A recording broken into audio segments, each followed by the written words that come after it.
दोस्तों, योगी क्लासेस में आपका स्वागत है। आज हम देखेंगे जूनियर हाई स्कूल विज्ञान जो साइंस का सिलेबस चल रहा है, जो सीरीज चल रही है, वो आज हम पढ़ेंगे। जो आज इसका तीसरा पार्ट है, जिसमें हम पढ़ेंगे सजीव, निर्जीव, जीव जगत, सजीवों का वर्गीकरण, जंतु, वनस्पतियां, पौधों का वर्गीकरण, जंतुओं का वर्गीकरण, जीवों में अनुकूलन, जंतुओं एवं पौधों में परिवर्तन। तो इस बारे में हम क्वेश्चन करेंगे। जो क्वेश्चन एग्जाम में पूछे गए हैं और इम्पोर्टेंट है, उन्हीं क्वेश्चनों पर हम बात करेंगे और उनकी प्रैक्टिस करेंगे। तो शुरू करते हैं हम ये वीडियो। आई होप आपने मेरे पिछले वीडियो देखे होंगे। अगर अभी तक आपने मेरे वीडियो नहीं देखे हैं तो आप चैनल के डिस्क्रिप्शन में जाकर लिंक को ओपन करके देख सकते हैं, या प्ले लिस्ट में जाकर आप सुपर टैट का ये जो साइंस का सिलेबस है वहां पर आप देख सकते हैं। तो शुरू करते हैं। पहला क्वेश्चन लेते हैं हम। पहला क्वेश्चन है पांच जगत वर्गीकरण विधि के अनुसार बैक्टीरिया और नील हरित शैवाल को सम्मिलित किया गया है। तो 4 ऑप्शन दिए गए हैं, देख लीजिए। पादप में, प्रोटिस्टा में, कवक में, मोनेरा में। ये यूपी टैट में क्वेश्चन आ चुका है और आप इसका जवाब दीजिए। तो इसका जवाब मोनेरा होगा, आंसर नंबर डी। मोनेरा की हम बात करें तो मोनेरा इस जगत में सभी प्रोकैरियोटिक जीवों को रखा गया है। मोनेरा में प्रोकैरियोटिक जीवों को रखा गया है, जैसे माइकोप्लाज्मा, जीवाणु एवं साइनोबैक्टीरिया जैसे नील हरित शैवाल आदि। और जो प्रोटिस्टा में होता है, जो प्रोटिस्टा में इन जीवों को जगत के रखा है, ये यूकैरियोटिक तथा एक कोशिकी जीवों को रखा गया है, जैसे शैवाल, प्रोटोजोआ और स्लाइम, मोल्ड आदि ये है। फंजाई की बात अगर करते हैं तो इसे फंगी कहते हैं और इसी में आता है ये। इस जगत में यूकैरियोटिक और बहुकोशिकीय जीव सम्मिलित हैं, जिनमें पर्णहरिम अनुपस्थित होता है, जैसे कवक, ईस्ट, जैसे कवक और ईस्ट। तो ये हमने फंजाई की भी बात कर ली है। और आता है एक पादप। पादप में होता है यूकैरियोटिक बहुकोशिकीय हरित लवक युक्त पादप होते हैं, जैसे बायोफ्रेटा, टेक्यूफाइटा, जेनोस्पर्म और एंजियोस्पर्म ये होता है। और हम इसी में जंतु की बात कर लेते हैं। तो जंतु ये सभी जगत में सभी यूकैरियोटिक तथा बहुकोशिकीय जंतु आते हैं, जैसे सभी कैसरोकी व अकेसरोकी जंतु। तो नेक्स्ट देखते हैं। आप किस जगत में सभी जीवों को रखेंगे जो कोशिका भित्ति के साथ बहुकोशिकीय सुकेंद्रिक है? 4 ऑप्शन दिए गए, आंसर आप बता सकते हैं, क्योंकि मैंने आपको इसके बारे में डिटेल से बता दिया है। तो यहाँ पर आंसर होगा इसका प्लांटी। अब प्लांटी की अगर बात करें तो प्लांटी में ऐसे जीव जिनमें कोशिका भित्ति के साथ बहुकोशिकीय सुकेंद्र पाया जाता है, उन्हें हम प्लांटी जीव जगत के श्रेणी में रखते हैं। प्लांटी जगत में शैवाल, बायोफ्रेटा, टेरोफाइट, जेनोस्पर्म तथा एंजियोस्पर्म आते हैं। ये पादप प्रकाश संश्लेषण के माध्यम से अपना भोजन बना लेते हैं। ठीक है, तो ये आंसर होगा प्लांटी। तो नेक्स्ट देखते हैं। आप उस जीव को किस जगत में रखेंगे जो एक कोशिकीय, यूकैरियोटिक या सुकेंद्रकी और प्रकाश संश्लेषक है? 4 ऑप्शन, आपका आंसर यहाँ प्रोटिस्टा में हमने आपको बताया था कि यूकैरियोटिक तथा एक कोशिकीय जीवों को रखा गया है। तो यहाँ भी एक कोशिकीय और यूकैरियोटिक पूछा गया है, तो प्रोटिस्टा आपका आंसर होगा। नेक्स्ट देखते हैं। व्हिटेकर के वर्गीकरण के अनुसार समूह में शामिल जीवों में पूर्णतः विकसित नाभिक नहीं पाया जाता है। ये किसमें विकसित नाभिक नहीं पाया जाता है? तो ऑप्शन नंबर आपका इसमें कौन सा सही है बताइए। यहाँ आपका ऑप्शन नंबर डी, मोनेरा। जी, मोनेरा। नेक्स्ट देखते हैं। 5 जगत प्रणाली में वर्गीकरण का मुख्य आधार होता है। क्या होता है? 5 जगत प्रणाली में वर्गीकरण का मुख्य आधार होता है, वो क्या होता है? तो वो आधार होता है कोसा। नेक्स्ट देखते हैं, बिना कोश की भित्ति वाले बहुकोश की प्राणियों को निम्न में से किस समूह के अंतर्गत रखा जाता है? ये किसके अंतर्गत रखा जाता है? तो ये रखा जाता है एनिमेलिया। एनिमेलिया के अंतर्गत रखा जाता है। बिना कोश की भित्ति वाले बहुकोश की प्राणियों को एनिमेलिया समूह के अंतर्गत रखा जाता है। इसे मेटाजोआ भी कहा जाता है। कोशिका भित्ति केवल पादप जगत के पौधों में पाया जाता है। एनिमेलिया जंतु जगत का समूह होता है। नेक्स्ट देखते हैं, कैवेलियर स्मिथ ने जीवों को कितने जगत में वर्गीकृत किया था? क्वेश्चन नंबर 7 का आंसर दीजिए। आपने आंसर दे दिया होगा, तो आप 6 जगत में वर्गीकृत किया था। और वो 6 कौन कौन से हैं हम आपको बता देते हैं। एनिमेलिया और प्रोटोजोआ और फंगस, प्लांटे, क्रोमिस्टा, बैक्टीरिया, ये 6 हैं। एक बार फिर रिपीट कर देते हैं। Number 1 animalia, protozoa, number 2 protozoa, number 3 fungus, number 4 Plantae और नंबर 5 क्रोमिस्टा और नंबर 6 बैक्टीरिया। तो ये 6 जगत में वर्गीकृत किया था। नेक्स्ट देखते हैं, अंडे देने वाले प्राणी कहलाते हैं। अंडे देने वाले प्राणी क्या कहलाते हैं? तो ये कहलाते हैं अंडज प्राणी। बहुत सरल है। नेक्स्ट देखते हैं, प्रोटिस्टा जगत में संबंध रखने वाले समस्त जीवधारी होते हैं। तो प्रोटिस्टा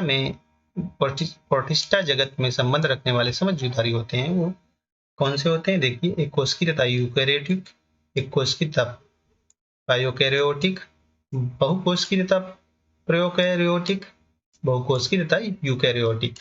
तो आंसर आपका क्या होगा? तो यहाँ पर होगा एक कोशिकीय तथा यूकेरियोटिक। ये होते हैं प्रोटिस्टा जगत में संबंध रखने वाले समस्त जीवधारी।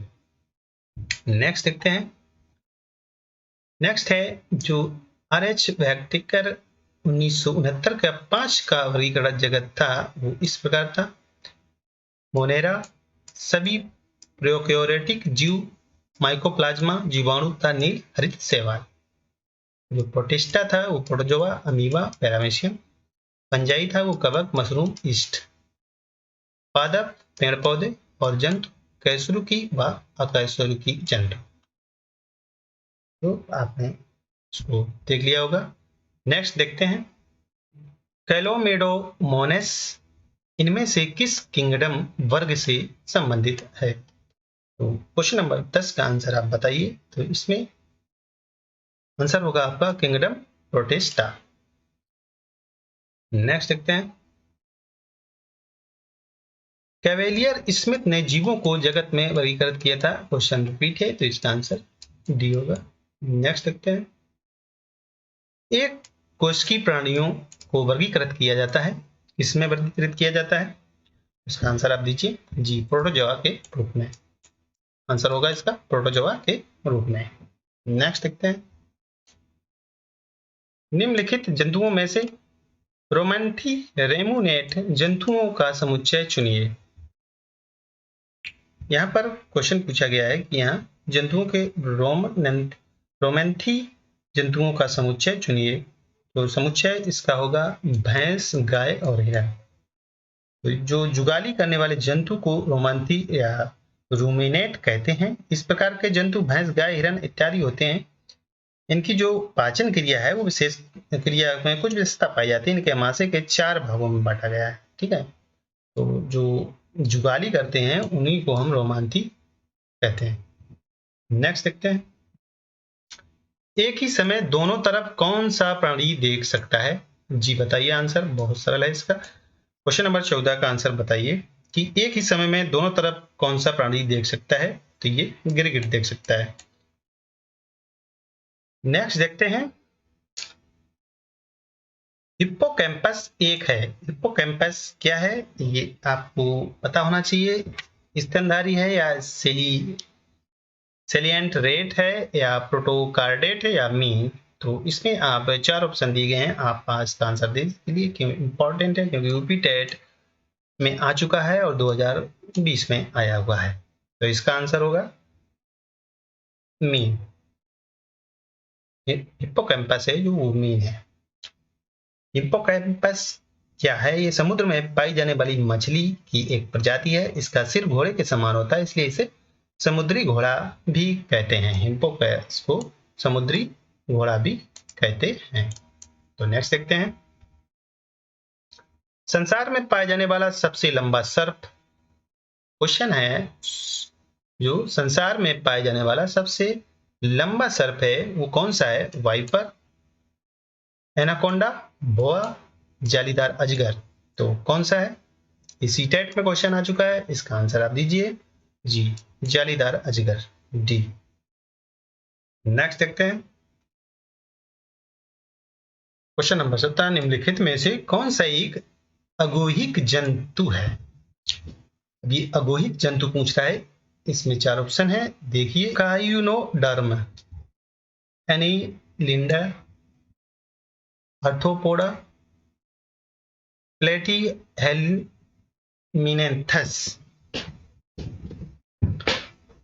4 ऑप्शन है, इसका आंसर क्या होगा? इसका आंसर होगा डी नंबर। तो नेक्स्ट देखते हैं, लीमर क्या है? लीमर क्या है? मानव शरीर में एक हड्डी है, कैंसर के विकास का एक प्रकार है, एक साधारण मशीन है, मेडागास्कर में पाए जाने वाला एक जानवर है। तो 18 का आंसर आप बताइए जी। ये है मेडागास्कर में पाए जाने वाला एक जानवर। आंसर आपका डी नंबर होगा। नेक्स्ट देखते हैं, निम्न में से किस पशु में छोटी आंत सबसे छोटी होती है? तो इसमें ऑप्शन दिए गए हैं, गाय, खरगोश, बकरी और शेर। जी, आपका आंसर बिल्कुल सही है, जो आपने बताया है शेर। इस शेर की छोटी आंत सबसे छोटी होती है। दोस्तों, अभी तक आपने मेरे चैनल को सब्सक्राइब नहीं किया है तो सब्सक्राइब कर लें, लाइक करें, शेयर करें, ज़्यादा से अपने दोस्तों को शेयर करें, जिससे कि सबके पास ये प्रैक्टिस सेट पहुंच जाए और UP TET, super TET, C TET में आए हुए क्वेश्चन है उनका रिवीजन करना। आई होप आपने लाइक कर दिया होगा। तो नेक्स्ट देखते हैं, विश्व में सबसे तेज जमीनी जानवर कौन सा है? तो कुत्ता है, चीता, बाघ, घोड़ा। जमीनी पूछा गया है तो जमीनी होता है चीता। नेक्स्ट देखते हैं, सबसे जहरीली मछली कौन सी है? आपको बताना है इन 4 ऑप्शन में सबसे जहरीली मछली कौन सी है। तो ये है नंबर फर्स्ट, पफर मछली। नेक्स्ट देखते हैं, अदरक रूपांतरण है किसका है? तने का, जड़ का, पत्ती का, फल का। यूपी टेट में आ चुका है क्वेश्चन, तो इसका आंसर बताइए आप। जी साहब, बिल्कुल सही, ए, तने का। ए नंबर, तने का। जो तने के रूपांतर होते हैं, जैसे हल्दी होता है, हल्दी, अदरक, आलू आदि तने के रूपांतर होते हैं। पौधों में ऐधा का मुख्य कार्य है खाद्य पदार्थों का स्थानांतरण, टूटे फूटे की मरम्मत करना, जल का स्थानांतरण करना, वाष्प उत्सर्जन में सहायक। तो इसका आंसर बताइए आप। क्वेश्चन नंबर 23 का आंसर खाद्य पदार्थों का स्थानांतरण पौधों में ऐधा का मुख्य कार्य है। नेक्स्ट देखते हैं, अब देखते हैं परीक्षा की दृष्टि से कुछ महत्वपूर्ण क्वेश्चन हैं जिनको हम देख लेते हैं। रंध्र स्टोमेटा पाए जाते हैं पत्तियों की निचली सतह पर। जो रंध्र होते हैं वो पत्तियों के निचली सतह पर पाए जाते हैं। सबसे अधिक वाष्प उत्सर्जन होती है, ये होती है रंध्रों में, रंध्र द्वारा होती है। वाष्प उत्सर्जन की दर मापी जाती है, ये फोटोमीटर द्वारा मापी जाती है वाष्प उत्सर्जन की दर। वाष्प उत्सर्जन दर बढ़ती है तापमान बढ़ने पर। वाष्पोत्सर्जन की क्रिया किस दशा में तीव्रता से होगी? वायु शुष्क व मृदा पर्याप्त जल हो, तब ये दशा तीव्रता से होगी। रंध्रों के खुलने व बंद होने के नियमन में सक्रिय तत्व है ये के तत्व। किसमें रंध्र दिन के समय बंद रहते हैं परंतु रात्रि में खुल जाते हैं? कैकट्स में। कैकट्स में ये दिन के समय बंद रहते हैं और रात्रि के समय खुल जाते हैं। तो नेक्स्ट देखते हैं, अपन क्वेश्चन लेते हैं 24 नंबर। केले के पौधे की जड़ है, पूछ रहे हैं, क्वेश्चन कह रहा है केले के पौधे की जड़ है आरोही मूल, अवस्तंभ मूल, श्वसन मूल, अपस्थानिक मूल। तो 24 का आंसर होगा डी, अपस्थानिक मूल। केले के पौधे की जड़ अपस्थानिक का उदाहरण होता है। क्वेश्चन नंबर 25 देख लेते हैं। मूल गोप रूट कैप नहीं पाया जाता है, किसमें नहीं पाया जाता है? जलीय पौधे, समोदोभिद, लवण मृदोभिद, मरुस्थलीय पौधों। तो यहां देख लेते हैं जलोदिभिद, मीजोफाइट, हेलोफाइट और मधुरभिद में। तो इसमें आंसर क्या होगा? मूल गोप 25 नंबर क्वेश्चन में आपका जो आंसर होगा वो होगा ए नंबर, जलीय पौधों में जलोदिभिद में पाया जाता है, जो मूल गोप नहीं पाया जाता है। जलीय पौधों में मूल गोप नहीं पाया जाता है। जो पौधे बहुत अधिक जल वाले स्थानों पर पाए जाते हैं उन्हें हम हाइड्रोफाइट्स कहते हैं। इन पौधों में मूल गोप नहीं पाया जाता है। कुछ जलीय पौधों जैसे समुद्र शोक, पिस्टिया में मूल गोप के स्थान की एक अन्य रचना पॉकेट होती है। तो नेक्स्ट देखते हैं। फाइकस में परागण होता है कीटों द्वारा, वायु द्वारा, जल द्वारा, चिड़ियों द्वारा। तो फाइकस में क्या होता है? परागण किससे होता है? तो ये होता है कीटों द्वारा।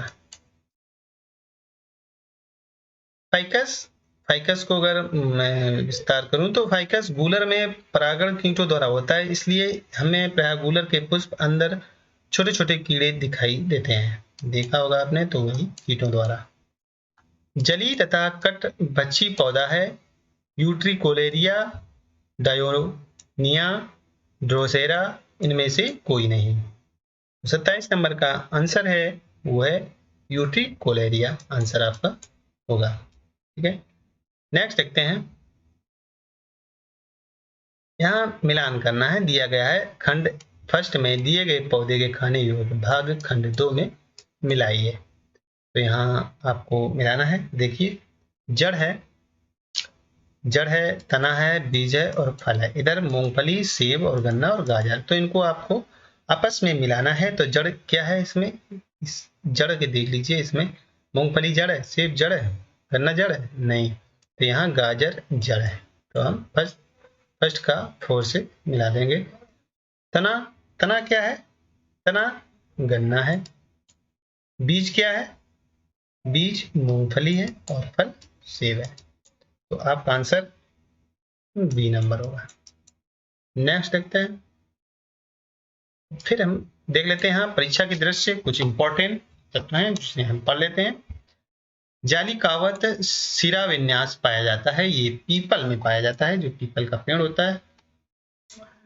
समानांतर सिरा विन्यास पाया जाता है केला, बांस और ताड़ में। स्पाइक लेट पुष्प क्रम पाया जाता है गेहूं, जौ और जई में। कटोरिया तथा साइएथियम पुष्प क्रम किस कुल के पौधे में पाया जाता है? तो ये यूफोर्बिएसी में पाया जाता है। कौन सा पुष्प क्रम तुलसी के पौधे में पाया जाता है? और तुलसी को ओसिमियम कभी कहते हैं, कभी कभी इंग्लिश में भी आ जाता है, तो हम कंफ्यूज होकर गलत आंसर कर देते हैं। तो इसका आंसर होगा कुट क्षेत्र। तो केले में पाए जाने वाले पुष्प क्रम को कहते हैं स्थूल मंजरी। आधार लग्न बीजांडन्यास पाया जाता है कंपोजिटी में। सीमांत बीजांडांश पाया जाता है लेग्यूमिनोसी वायु द्वारा प्रकीर्णन होता है सिंकोना मादक। जल द्वारा प्रकीर्णन होता है कमल में। जंतुओं द्वारा प्रकीर्णन होता है गोखरू लटजीरा। द्विनिषेचन का वर्णन सर्वप्रथम किस वैज्ञानिक द्वारा किया गया था? तो ये किया गया था नवसीन द्वारा 1898 में। बहुभूरता की खोज की थी ये एंटोनी वॉन ल्यूनहॉक संतरे पर की थी। बिना निषेचन के फल का निर्माण कहलाता है सेब फल। जी नेक्स्ट देखते हैं, निम्न में से कौन सा जलीय बायोफ्रेटा है? तो आपका आंसर क्या होना चाहिए? डी नंबर, रेक्सिया प्लूटेंस।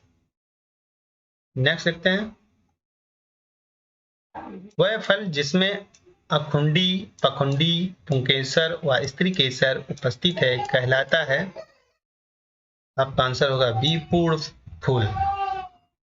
निम्न में से कौन सा एक बीजपत्री है? सेम, चना, मक्का, सरसों।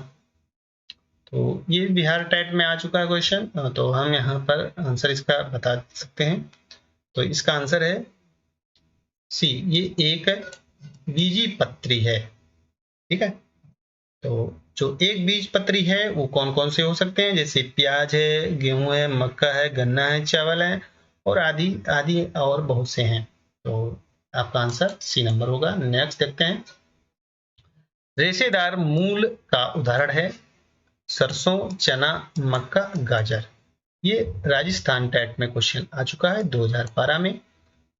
तो इसका आंसर आपने बता दिया होगा, कमेंट बॉक्स में आप इसका आंसर दे सकते हैं। चलो हम बता देते हैं इसका आंसर। रेशेदार मूल का उदाहरण होता है जो होता है सी नंबर, मक्का। एक बीजपत्री पौधों में पाया जाता है।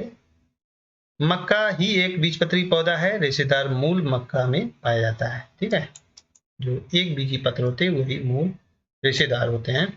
तो नेक्स्ट देखते हैं, देवदार संबंधित है एक बीजपत्री पादप से, द्विबीजपत्री पादप से, अनावर्त बीज पादप से, टेरिडोफाइट से। हरियाणा टेट में क्वेश्चन आ चुका है 2015 में और इसका आंसर 33 का आंसर क्या होगा? तो इसका आंसर आप बिल्कुल सही, नंबर सी, अनावर्ती बीज पादप से। नेक्स्ट देखते हैं, जीनोस्पर्म। तो हम कुछ इंपॉर्टेंट तथ्य है उसको हम पढ़ लेते हैं। नग्न बीजी पौधे कहलाते हैं अनावर्ती बीजी, जिन्हें हम जिम्नोस्पर्म कहते हैं। सबसे बड़ा बीजांड पाया जाता है साइकस में। साइकस के कोरेलाइट जड़ों में सहजीवी के रूप में पाए जाते हैं। एनाबीना नॉन स्टॉक नील हरित शैवाल। जिम्नोस्पर्म का मेवा कहा जाता है चिलगोजा को। जिम्नोस्पर्म का मेवा कहा जाता है चिलगोजा को। जीवित जीवाश्म लिविंग फॉसिल्स कहा जाता है साइकस को। चीड़ के पेड़ से प्राप्त किया जाता है तारपीन का तेल। ये इंपॉर्टेंट है, बहुत बार आ चुका है, पूछा भी गया है। तो नेक्स्ट देखते हैं, निम्न में से कौन सा अभ्रूढ़ी पादप का उदाहरण है?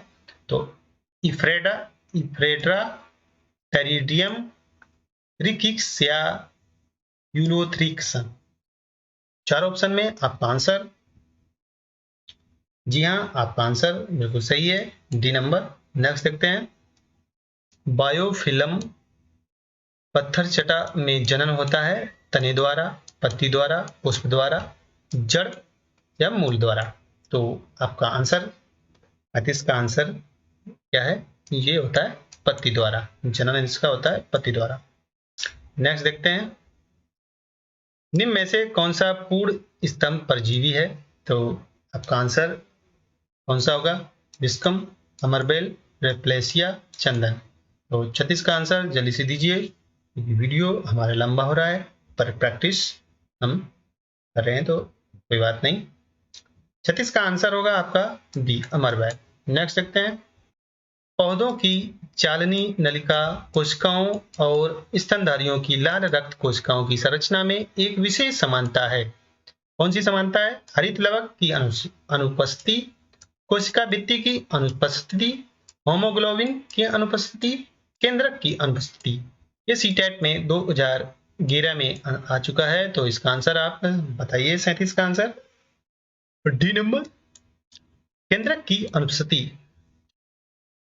नेक्स्ट देखते हैं, फूल, फल तथा बीज धारण करने वाले फूले हुए पौधे कहलाते हैं क्रिप्टोगैम्स, फर्न, जिम्नोस्पर्म, एंजियोस्पर्म। तो इसका आंसर दीजिए। यूपी टेट में आ चुका है 2011 में। तो 38 का आंसर होगा, वो होगा एंजियोस्पर्म, डी नंबर। नेक्स्ट देखते हैं, एक ऐसे पौधे को जिसमें बीजाणु बनते हैं, संवहन ऊतक है परंतु पुष्प व बीज नहीं है, किस समूह में वर्णित करेंगे? तो 4 ऑप्शन, शैवाल, बायोफ्रेटा, टेरिडोफाइटा, जिम्नोस्पर्म। तो इसका आंसर क्या होगा? 39 का आंसर दीजिए बहुत जल्दी से। जी हाँ, इसका आंसर होगा टेरिडोफाइट। टेरिडोफाइट के अंतर्गत पुष्प और बीज रहित पौधे आते हैं। जो टेरिडोफाइट है इसके अंतर्गत पुष्प और बीज रहित पौधे आते हैं। ऐसे पौधे जिसमें बीजाणु बनते हैं, समरण ऊतक हैं परंतु पुष्प और बीज नहीं होते हैं, टेरिडोफाइटा के समूह में आते हैं। तो नेक्स्ट देखते हैं, पादपों के किस समूह के अंतर्गत सबसे साधारण केंद्रिक संरचना वाले पादप आते हैं? तो टेरिडोफाइट, थैलोफाइटा, ब्रोयोफाइटा, जिम्नोस्पर्म्स। तो आपका आंसर 40 का आंसर दीजिए जी, थैलोफाइटा। थैलोफाइटा पादपों के थैलोफाइटा समूह के अंतर्गत सबसे साधारण केंद्रिक संरचना वाले पादप आते हैं। इनके जनन तंत्र हैं जो अस्पष्ट होते हैं, इसलिए इन्हें क्रिप्टोगैम भी कहते हैं। जो इनको है थैलोफाइटा को हम क्रिप्टोगैम भी कहते हैं, क्रिप्टोगैम भी कहते हैं। इस समूह में वे पादप आते हैं जिनके शरीर सुभाषित नहीं कर सकते, हम सुपरभाषित नहीं कर सकते हैं, उनको हम नहीं कर सकते हैं। नेक्स्ट देखते हैं, आपका आंसर बी है। तो नेक्स्ट देखते हैं, संयोजक कड़ी। हम कुछ तत्व हैं जो संयोजक कड़ी बताते हैं, उनके बारे में पढ़ लेते हैं। पादप और जंतु के बीच संयोजक कड़ी होती है, कौन सी होती है? होती है युगलीना। किसके किसके बीच? पादप और जंतु के बीच जो संयोजक कड़ी होती है वो युगलीना। आर्थोपाडा और एनेलिडा के बीच संयोजक कड़ी, ये आर्थोपाडा और एनेलिडा के बीच की जो संयोजक कड़ी होगी पेरीपेड्स। सरीसृप और पक्षी के बीच जो संयोजक कड़ी होगी वो होगी आर्कियोप्टेरिक्स। नेक्स्ट देखते हैं, निम्नलिखित में से कौन सा जीव कशेरुकी नहीं है? केंचुआ, छिपकली, मछली, मेढक। तो आपको आंसर देना है। आंसर क्वेश्चन नंबर 41 का आंसर देना है। आपका आंसर होगा केंचुआ। नेक्स्ट देखते हैं, निम्नलिखित सभी के एक कोश की हैं सिवाय युग्मज या युग्मनज, मुर्गी का अंडा, भूड़ और पैरामीशियम। तो एक कोश की हैं, किसको छोड़कर एक कोश की हैं। तो आंसर आपका 42 को होगा, नंबर सी, भूड़। बाकी सब एक कोश की हैं सिवाय भूड़ के। तो नेक्स्ट देखते हैं, निम्नलिखित में से कौन सा एक अगुहिक जंतु है? तो ये क्वेश्चन रिपीट है शायद, तो इसका आंसर आपका होगा प्लेटियोमेंथिस। नहीं, ये रिपीट नहीं है, इसका आंसर डी है। नेक्स्ट देखते हैं, नीचे कुछ जीव दिए गए हैं, ईस्ट, खटमल, जोंक, अमरबेल, शैवाल, जू, छत्रक, मशरूम, लाइकेन। इनमें से परजीवियों में वर्गीकृत किए जाने वाले जीव हैं। जो परजीवियों में वर्गीकृत किए जाते हैं वो कौन से जीव हैं? क्वेश्चन नंबर 44 का आप आंसर दीजिए। इसमें से आपको ढूंढने हैं, तो 44 का आंसर आपका होगा क्वेश्चन नंबर ए, यानी इसका पहले होगा कौन सा? खटमल। परजीवी होते हैं वो खटमल, जोंक, अमरबेल और जू। नेक्स्ट देखते हैं, किसके प्राणी अगतिशील होते हैं? पोरीफेरा, सिलेंट्रेट, प्लेटी हेल्थी में थीज, नेमनोटोडा। तो इसमें 45 का आंसर आपका होगा, 45 का आंसर होगा पेरिफेरा। पेरिफेरा के प्राणी अगेतशील होते हैं। ये शब्द ग्रीक शब्दों से प्रो मतलब छिद्र तथा धारण, छिद्र तथा धारण करना से बना है। पेरिफेरा का मतलब छिद्र का धारण करना। पेरिफेरा का मतलब होता है छिद्र का धारण करने वाला। इनके शरीर में असंख्य सूक्ष्म छिद्र पाए जाते हैं, इसलिए इसको स्पंज के रूप में जाना जाता है। ठीक है, नेक्स्ट देखते हैं। किसका शरीर कोशिका की 2 परतों से बना होता है? तो सिलिटेंट, नेमाटोडा, एनिलिडा, प्लेथिल मिथाइंस। तो आपका आंसर कौन सा होगा? 46 का आंसर दीजिए। जी हाँ, सिलेटेंट, सिलेटेंट आपका आंसर होगा। और सिलेटेंट एक शरीर कोशिका में 2 परतों से बना होता है, जिसकी पहली परत बाह्य स्तर तथा दूसरे अंत स्तर होती है, और दोनों के बीच एक अकोशिकीय पदार्थ मध्य श्लेष होती है। सिलेट्रेटा एक बहुकोशिकीय जंतु है। उदाहरण इसका है, जो इसका उदाहरण अगर हम कहें तो उदाहरण हाइड्रा। तो नेक्स्ट देखते हैं। जानवरों के किस फाइलम संघ को प्लेटम वर्म, चपेट क्रीम भी कहा जाता है? तो 4 ऑप्शन दिए हैं। कोएलिन, ट्रेट, निमोटोडा, पोरीफेरा, प्लेटी हेलेमिथीनेंस। तो इसका आंसर 47 का आंसर होगा डी नंबर। नेक्स्ट देखते हैं question number 48। Tape worm phylum से संबंधित है एस्केलेमेंथिस, एनिलिडा, प्लेटीहेल्मिथीन्स, निमेटोडा। तो 48 का आंसर क्या होगा? आप बहुत जल्दी बताइए।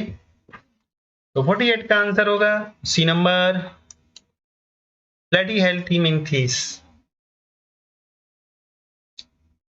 प्लेटीहेल्मिथीन्स ये ग्रीक भाषा के 2 शब्द जैसे प्लेटी और हेमिथेंस बॉर्म, यानी प्लेटी का मतलब फ्लैट और वॉर्म से मिलकर बना है। तो चपेट क्रीम होता है। इनमें से अधिकांश परजीवी होते हैं। टेबर्ड फाइलम संबंधित होता है ये, परंतु इनमें 2 गुहा नहीं होते हैं, 2 गुहा नहीं होते। इसका आंसर नंबर सी। नेक्स्ट देखते हैं। एनिलिडा वर्ग से संबंधित नहीं है केंचुआ, नेरिस, जोंक, एस्केरिस।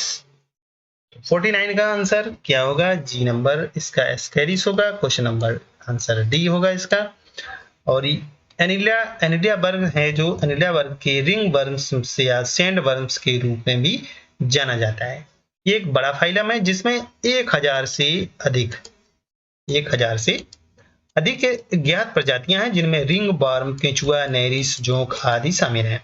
एनिलिडा वर्ग के जंतु जली एवं स्थलीय परजीवी होते हैं। इनका परिसंचरण तंत्र होता है, जो इसका परिसंचरण तंत्र बंद प्रकार का होता है। जो परिसंचरण तंत्र होता है इनका बंद होता है। इनमें उत्सर्जन पाया जाता है तथा उत्सर्जन नेफ्रिडिया द्वारा होता है। नेफ्रिडिया द्वारा इनका उत्सर्जन होता है। तो नेक्स्ट देखते हैं इसका आंसर डी नंबर। केंचुआ निम्न में से कौन से प्राणी संघ से संबंधित है? तो आर्थ्रोपोडा, मोलेस्का, एनेलिडा, प्रोटोजोआ। तो किससे संबंधित है? तो ये है एनेलिडा। अभी हम पढ़ चुके हैं एनिलिडा के बारे में, तो आंसर आपने बहुत जल्दी दे दिया होगा। नेक्स्ट देखते हैं। समूह से संबंधित पशुओं में जुड़े हुए पैर होते हैं। तो वो किस प्रकार से पैर होते हैं? पेरिफेरा, मेलेस्का, आर्थ्रोपोडा, एनेलिडा। तो जुड़े हुए पैर होते हैं। समूह से संबंधित है। किस समूह से संबंधित है? तो आपको आंसर देना है 51 का। जी, सी नंबर आर्थ्रोपोडा से संबंधित है। आर्थ्रोपोडा जगत का सबसे बड़ा संघ है। इस संघ के सदस्य सभी प्रकार के आवासों जैसे जली, स्थलीय, भूमिगत और आकाश में पाए जाने वाले पाए जाते हैं। उनका शरीर सिर, वक्ष तथा अधर विभक्त होता है। इनका वह कंकाल जो होता है वो काइटिन नामक कार्बोहाइड्रेट का बना होता है। तो और इसमें जैसे कुछ कहें कुछ सदस्यों की एक जोड़ी भी अंग पाए जाते हैं। ठीक है, तो नेक्स्ट देखते हैं। जंतुओं का सबसे बड़ा समूह, अभी मैंने बात की है, तो इसका आंसर होगा, आपने बहुत जल्दी दे दिया होगा, आर्थ्रोपोडा। जंतुओं का सबसे बड़ा जो समूह है, वर्ग है, वो है आर्थ्रोपोडा। नेक्स्ट देखते हैं। निम्नलिखित में से कौन सा चूड़ प्रावार मोलेस्का संघ से संबंधित नहीं है? मोलेस्का संघ से संबंधित नहीं है। घोंगा, एंटीडोन, ऑक्टोपस, कैटन। तो 53 का आंसर होगा जो होगा वो बी नंबर, मोलेस्का। मोलेस्का संघ के जीवों के शरीर की अगर जीवों की बात करें तो शरीर कोमल होने के कारण इन्हें मोलस्का कहा जाता है। मोलस्का में जो जीव होते हैं उनका शरीर बहुत कोमल होता है। मोलस्का के मुख्य विशेषता यह है कि ये कई कार्यों के लिए इनमें से एक ही अंग इस्तेमाल होता है। जैसे हम बात करते हैं घोंघा, ऑक्टोपस और कैटेन, इनके उदाहरण हैं, जबकि एंटीडोन एक इकाई नोड एंटीडोन है जो वो इकाई नोड मेटा संघ का प्राणी है। जो ये है एंटीडोन होता है, ये है इकाई नोड मेटा संघ का प्राणी है। नेक्स्ट देखते हैं 55। पूरी तरह से मुक्त रहने वाले समुद्री जीव हैं मोलेस्का, आर्थ्रोपोडा, इकाई नोट मेटा, नेमाटोडा। इसका आंसर क्या होगा? ये होगा आर्थ्रोपोडा।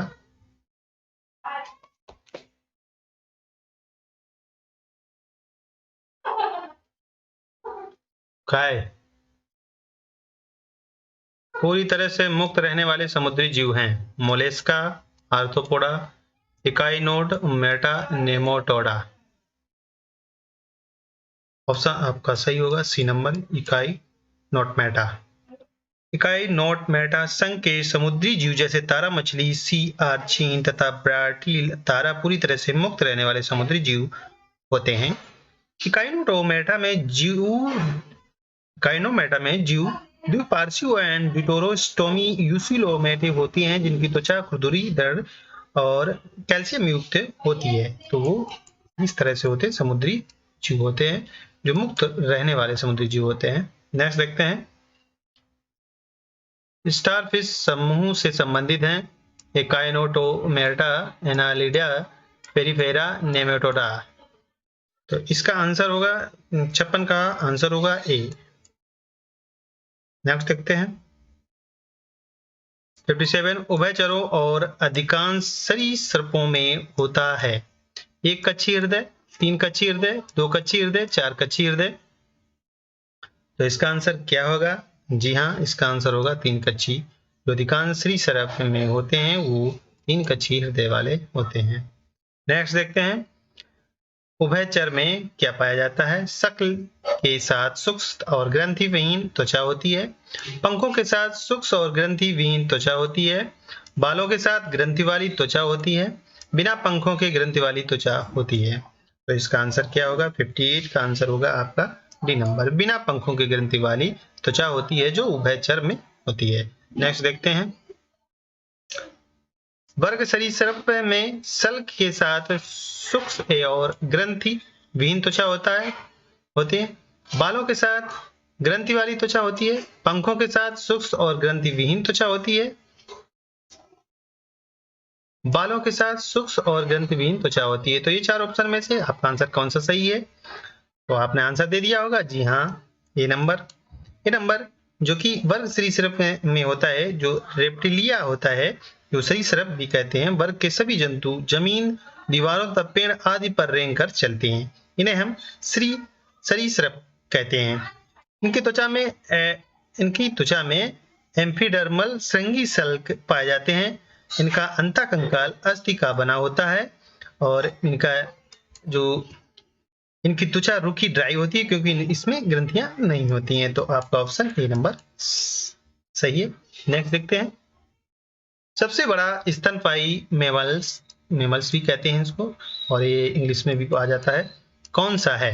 तो अफ्रीकी हाथी, नर दरियाई घोड़ा, ब्लू व्हेल, नर हैमर हेड शार्क। तो इसमें से आपका आंसर कौन सा है? जी हाँ, सबसे बड़ा ब्लू व्हेल। ब्लू व्हेल स्तनपाई है जो ये ब्लू व्हेल स्तनपाई है, और ये सबसे बड़ा है। और अगर सबसे बड़ा जानवर भूमि पर विचरण वाला अफ्रीकी हाथी है, सबसे ऊंचा जानवर जिराफ होता है। ठीक है, तो नेक्स्ट देखते हैं। एवीज में शामिल है पक्षी, जलजीव, स्तनधारी, मछलियां। तो इसका आंसर क्या होगा? 62 का आंसर होगा एवीज। एवीज में शामिल होता है, तो इसका आंसर होगा ए। एवीज वर्ग के अंतर्गत पक्षियों के शामिल किया गया है। इनके त्वचा पर कोमल पंखों, इनके जो एवीज होते हैं, इनके पक्षी जो होते हैं उनके कोमल पंख होते हैं, और उड़ने के लिए अग्रपादों का पंखों में रूपांतर पक्षियों के मुख्य लक्षण है। तो नेक्स्ट देखते हैं। पक्षी वर्ग में होती है बालों के बिना सूक्ष्म और ग्रंथि विहीन त्वचा, पंखों के साथ सूक्ष्म और ग्रंथि विहीन त्वचा, पंखों के बिना सूक्ष्म और ग्रंथि विहीन त्वचा, बालों के साथ सूक्ष्म और ग्रंथि विहीन त्वचा।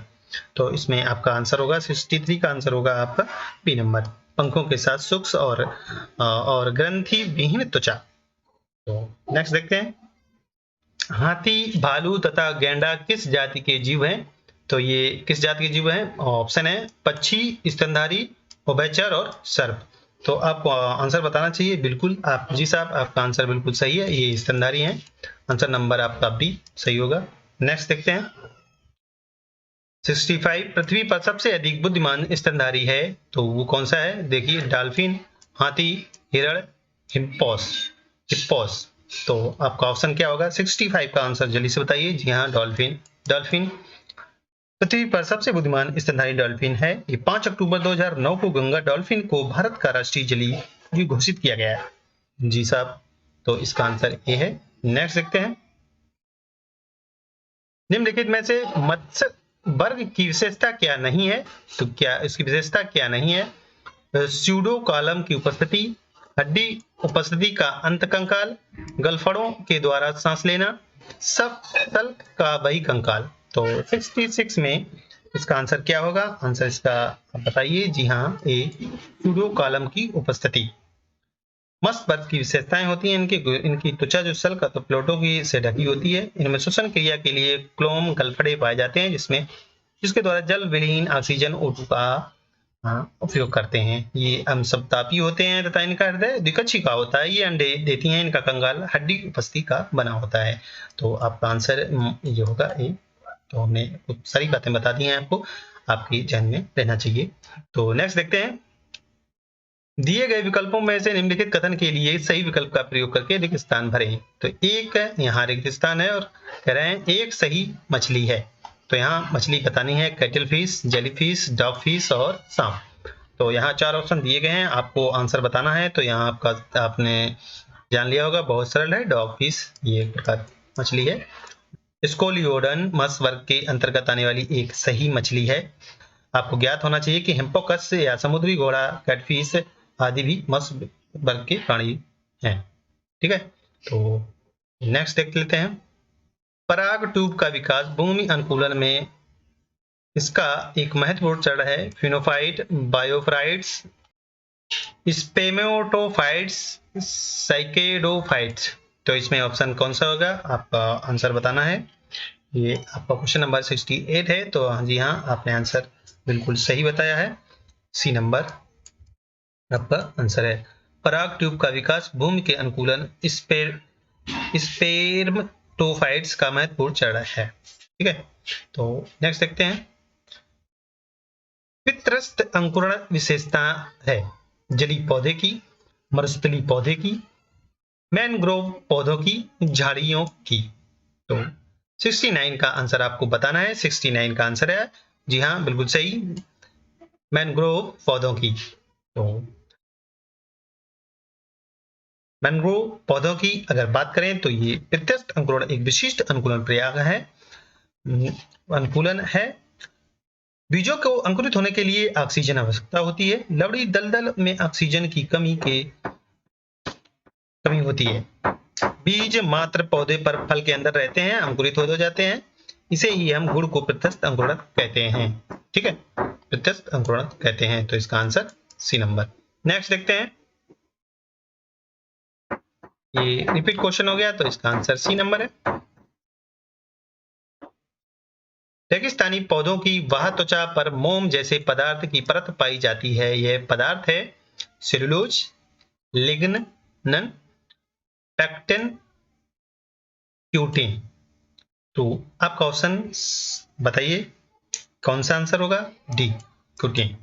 अब हम इसकी अगर बात करते हैं तो रेगिस्तान पौधों के बाह्य त्वचा या अधिचर्म एकल कोशिका से बनी होती हैं, जो उपत्वचा या उपचर्म से आवृत होती हैं। उपत्वचा एक क्वेटीन नामक मोमी पदार्थ की जलरोधी उपत्वचा कोशिकाओं द्वारा स्रावित की जाती है। पौधों में उपत्वचा उपचर्म परिवर्तनशील मोटाई वाली होती हैं। बाह्य त्वचा के प्रमुख कार्य पौधों की सूखने तथा संक्रमण से रक्षा करता है। तो यही बताया गया है, रेगिस्तान पौधों की बाह्य त्वचा में मोम जैसे पदार्थों की परत पाई जाती है, तो वो क्यूटीन में पाई जाती है। तो नेक्स्ट देखते हैं,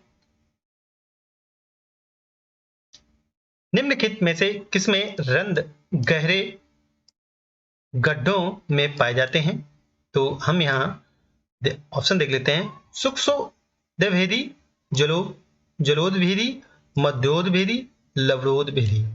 तो आपका आंसर क्या है? 72 का आंसर है। जी हाँ, आपने बिल्कुल सही आंसर बताया है। जी हाँ, आपका आंसर ए नंबर। जी नेक्स्ट देखते हैं, मैंग्रोव पौधा है। अब ये पूछा गया है, मैंग्रोव पौधा है, जलोदभिद है, मरोदभिद है, लवणोदभिद है, इनमें से कोई नहीं है। तो आप आंसर इसका दीजिएगा। जी हाँ, बिल्कुल सही, लवणोदभिद होता है। मैंग्रोव ये विशेष प्रकार की मरुदभिद पौधे हैं जो ऐसे स्थानों पर उगते हैं जहां पर जल अथवा मिट्टी में लवण की अधिक सांद्रता होती है। इस प्रकार की भूमि कार्की की दृष्टि से शुष्क होते हैं।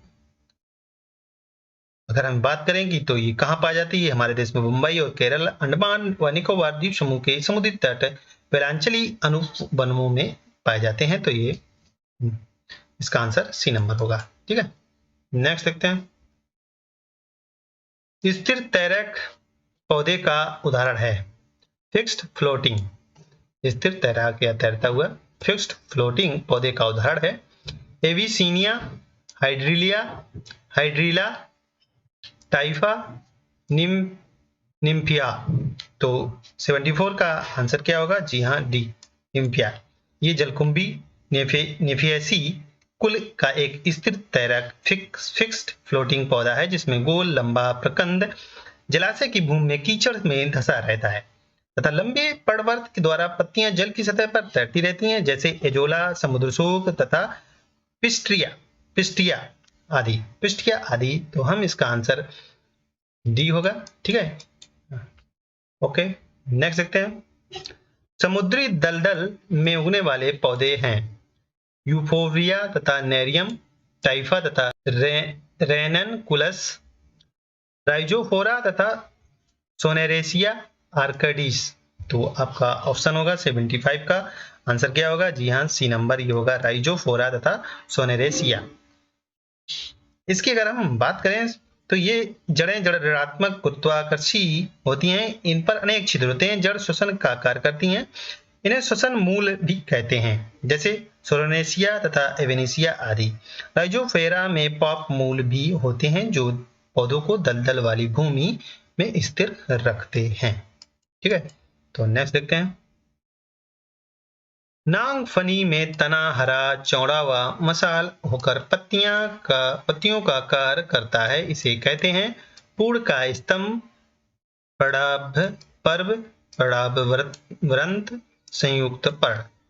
तो इसका आंसर क्या होगा? जी हाँ, 76 का आंसर आपको बताना है। 4 ऑप्शन दिए गए हैं और आपने इसका आंसर दे दिया होगा। अगर नहीं दिया है तो ये आंसर इसका ए ठीक होगा, ए होगा, पूर्ण काय स्तंभ। ठीक है, नेक्स्ट देखते हैं। पड़ाव पर्व पाया जाता है रस्कस, एस्पेरेगस, हेमोफिला, एकेसिया। तो इन चारों में कौन सा ऑप्शन होगा? तो इसका आंसर बताइए 77 का। जी हाँ, बी नंबर, एस्पेरेगस। एस्पेरेगस में इस प्रकार के तने केवल एक पर्व होता है। इसे पड़ाव एवं इसका पड़ाव पर्व कहते हैं। कुछ पौधों में तना घटकर बल्ब के रूप में ले लेता है, बल्ब का रूप ले लेता है, जैसे हाथी विगेड़ा। आपने ये सुना नहीं होगा हाथी विगेड़ा, लेकिन हम आपको बता रहे हैं। तो ये इसका आंसर बी नंबर सी होगा। ठीक है, सही होगा। नेक्स्ट देखते हैं 78 देखते हैं। विषम पर्णी दशा पाई जाती है हाइड्रीला में, वेलेसेनेरिया में, रेनिनकुलस में, टाइफा में। तो 78 का आंसर जो है वो है आपका रेनिनकुलस में, सी। तो जलीय पौधे रेनिनकुलस, सेजिटोरिया आदि में विषम पर्णी दशा होती है। इसमें जल निगमन पत्तियां अधिक लंबी तथा कटी फटी होती हैं। जल की सतह पर तैरने वाले पत्तियां चौड़ी पूर्ण होती हैं। अनुकूलन प्रकाश प्राप्ति के लिए होता है। ठीक है, रेनिनकुलस में।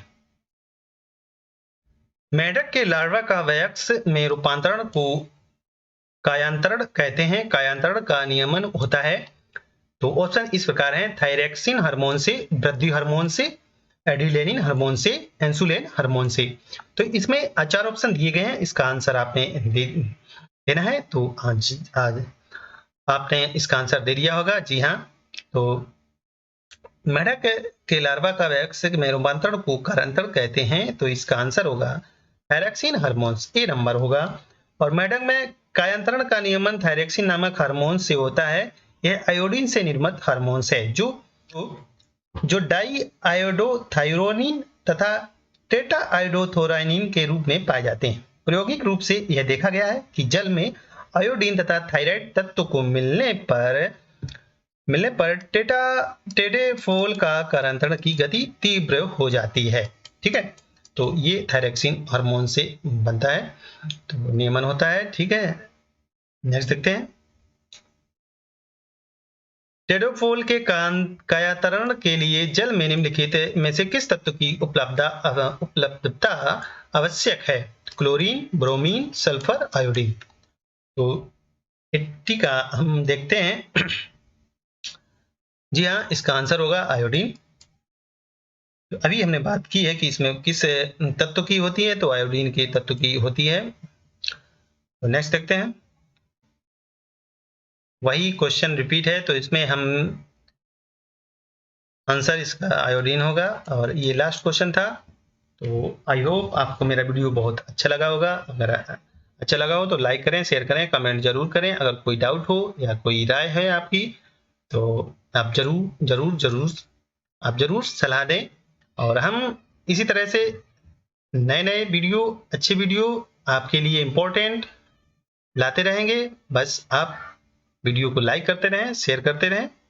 धन्यवाद।